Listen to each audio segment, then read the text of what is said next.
Eh bien, à Sauveterre, aujourd'hui, c'est le 50e anniversaire de la fête de la châtaigne et du cidre d'eau. Bon, alors en quoi consiste cette fête? Eh bien, cette fête, c'est en fait un grand rassemblement, déjà au niveau des Sauveterras, puisque au mois de novembre, c'est la seule fête de la région.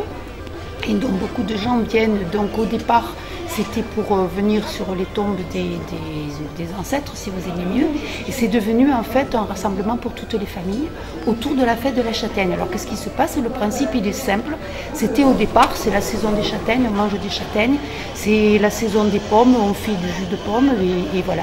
Et donc à partir de là, on a fait une fête qui s'est agrémentée de spectacles. Donc cette fête étant une fête dite traditionnelle, hein, donc les spectacles étaient avant tout des spectacles traditionnels, donc de danse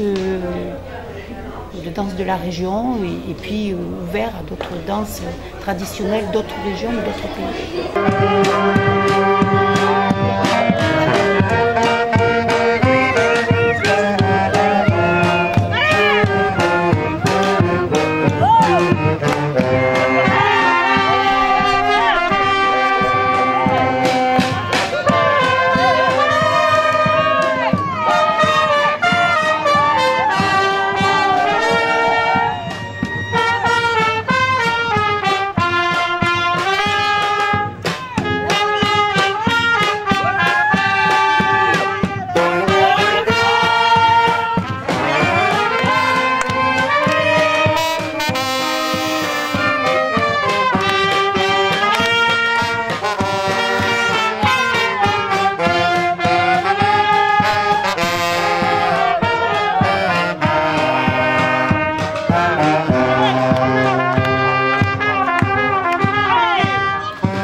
À Sauveterre, souvent, les fêtes, c'est l'affaire d'un groupe. Il y en a un qui fait la Saint-Christophe, l'autre qui fait le Roux de Sergue, l'autre qui fait...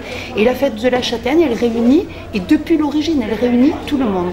Que ce soit les petits, que ce soit les jeunes, que ce soit les plus anciens. Les jeunes, ils sont devenus anciens, ils continuent, mais la relève, elle est assurée. Et moi, je trouve ça extraordinaire. Bon, et alors ici, il y a une exposition. Oui. Donc elle est composée de quoi cette exposition? Alors cette exposition, ce sont les archives de ce qu'on appelait le syndicat d'initiative, qui s'appelle maintenant Office de tourisme. Et donc il y a les articles de presse, dont des pages entières des journaux de l'époque, donc consacrés à cette fête, puisque au départ c'était une fête quand même assez exceptionnelle. Donc ça a été la première en France, je peux dire. Et donc les journaux consacraient des pages entières, des photos. Donc on a récupéré des pages de journaux depuis l'origine, donc depuis 1963. Et donc on a fait une exposition avec ces pages de journaux qu'on a complétées par des articles de presse d'autres journaux, quoi, voilà. Petit à petit, la fête de la châtaigne, elle s'est enrichie, et du simple fait de se retrouver un peu entre Sauveterras et apparentés pour manger la châtaigne et boire le cidre doux, eh bien cette fête, elle s'est enrichie. Il y a eu dans les spectacles qui sont devenus plus importants, et puis des commerçants qui sont arrivés, et en particulier un marché bio qui se fait le matin ou qui se fait avec des artisans de la région, un peu comme le marché des producteurs. Donc les gens ont été invités, et ça fait quelques années maintenant que le matin de la fête de la châtaigne est consacré au marché et continue toute la journée. Et d'année en année, il y a de plus en plus d'exposants en fait. Oui et non, les exposants ils changent. C'est-à-dire au début c'était surtout des forains pour agrémenter par exemple pour les enfants, des choses comme ça. Et actuellement il y a un mélange de producteurs alimentaires, je pourrais dire, et d'artisans d'art qui sont venus. Ça évolue, hein, le marché des artisans il évolue. C'est peut-être ça la clé du succès finalement. Peut-être parce que cette fête elle s'adapte, j'ai l'impression qu'elle s'adapte.